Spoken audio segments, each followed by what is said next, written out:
Thank you, Chairman Bergman. As you all heard earlier, I represent Joint Base Lewis McChord, and since the day I arrived in Congress, I have talked about housing. So you will hear me talk about housing so much you'll get tired of it, which means the message is finally sinking in.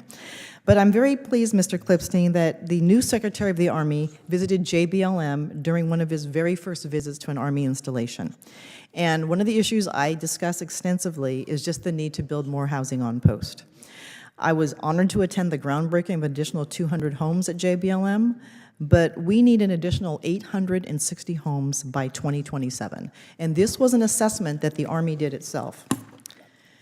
On March 3rd, I sent you a letter on the ongoing housing crisis at JBLM and the need to find creative solutions to addressing this issue, including exploring enhanced use lease. It's very unfortunate that I just received my response the day of the original scheduled hearing.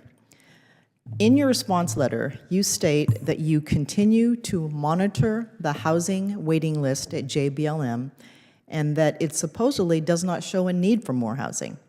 However, when the housing waiting list was over 700 families, the Army stated that the housing waiting list was not an accurate reflection of the housing need at that base, and we need to rely on the housing market assessment.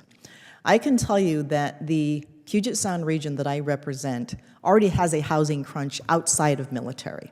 It's why the cost of housing is so high, because the supply is not meeting the demand. So it feels as though the Army keeps moving the goalposts and we're failing the service members at JBLM. And to be honest with you, full transparency, this started back in 2021 when I first got here. This is not even indicative of an administration, but we have a chance to make some progress. So Mr. Klipstein, can you tell me more about the Army's strategy to build additional homes at JBLM and something more specific other than we're looking into it and we're monitoring it? The need for this housing is not going to go away. This is a rapidly growing region. This is a quality of life issue, and if we don't address it with urgency, especially given the fact that we want to increase the defense budget by $150 billion, talk to me about what we're going to do. Congresswoman Strickland, thank you for the question, and thank you for acknowledging the receipt of the response to the letter.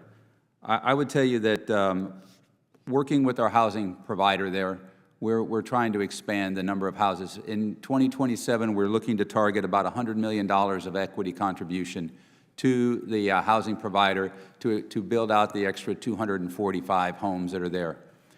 Additionally, there's a piece of land that's outside the facility. We're looking at that as an enhanced use lease opportunity to give that to the senior commander at the installation, and we'll work with him to sort out how to continue to move forward to use that land to increase the housing opportunities. We recognize that quality housing on the in the JBLM area is a challenge, yep. And we're going to continue to work with you, your office, and with the local community to improve those opportunities. Thank you. I appreciate that. I'm going to switch over to the topic of climate change now. So, under the heading of efficiency, and sadly driven by ideology, Secretary Hegseth is canceling or drastically cutting important readiness programs that happen to have a benefit to climate change. As applied, his decree that the department, and I quote, does not do climate change crap, is curbing innovation, making installations less able to continue their mission during energy interruptions or in the wake of natural disasters, and is generally making the department less ready to fight and win. Mr. Klipstein, in February, General George talked about the fact that the Army's drones did not perform well in cold environments due to lower than life expectancy battery life. I understand that the Army has had several advanced battery R&D programs designed to increase cold weather battery life, as well as lower dependence on foreign-sourced critical minerals.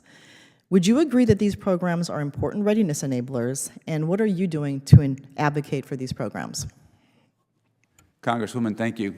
I think it's clear that the Army's invested in finding all types of energy opportunities and trying to figure out how to improve the resiliency and the extension of life batteries for our soldiers and to improve the resiliency on our installations.